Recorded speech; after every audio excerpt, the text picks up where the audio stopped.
Hi, I'm Luca, and I'm a messenger of the gospel. So I was sitting in the worship room and just minding my own business when all of a sudden Jesus busted in and he said, "I want you to go get gasoline." I'm like, "Well, okay." So I went across the street, got gasoline, and they were out of gas. So I thought, okay. So I went inside to buy some lemon heads, and there was a guy in front of me, and he's talking to the cashier, and he's just yelling and screaming at the guy, and I'm like, what is going on here, you know? And so I just started talking to him, and he was getting ready to leave. So I said, "Hey, what's going on? What's your name?" And he said, "Ray." And I said, "You know that Jesus made you, God made you for a relationship with you?" And he's like, "Man, shut up," he says. And so I'm like, "No, seriously, he did. He made you for a relationship because he loves you." I said, and he wants to have a relationship with you. He doesn't just want to make you and then you just walk the streets aimlessly. He's got purpose. You got purpose. And so I shared the gospel with him, and I just told him how Jesus died for his sins. I said, "You sin, I sin, we all sin. The guy behind the register sins, right?"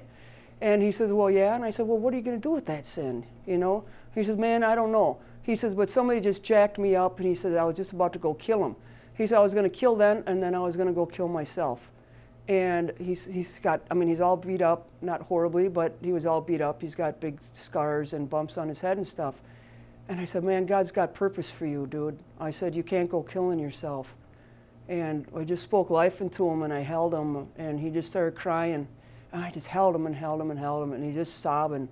And he's like, "Man, I don't want to live this way." And I said, "Jesus doesn't want you to live this way either. He's got better for you, man."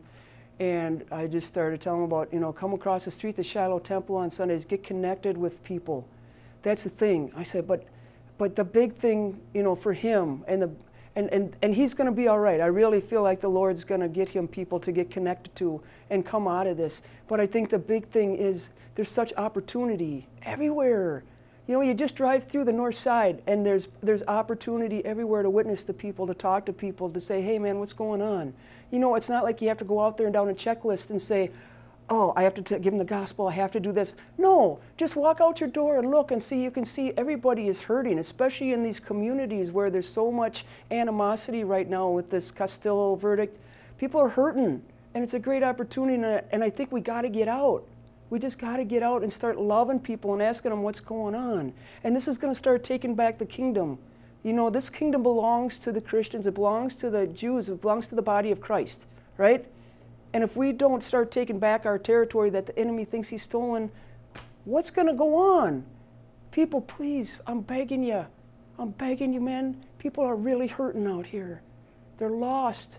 They're hopeless. The guy was going to kill himself. What if you walked by somebody and you knew he was going to kill himself, or she was going to kill herself, or she was going to kill somebody that was your daughter?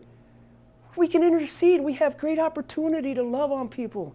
And that's all I just got to say, man. Just get out there. Just abandon the buildings and the seats every Sunday instead of just going to church and just going to Bible study. Do more. Come out and love. Yeah? That's all. Just love like Jesus. Just be Jesus to these people that are hurting. Sit and have a sandwich with them. Peanut butter and jelly sandwiches go a long way. That's it. So that's all I got to say, man.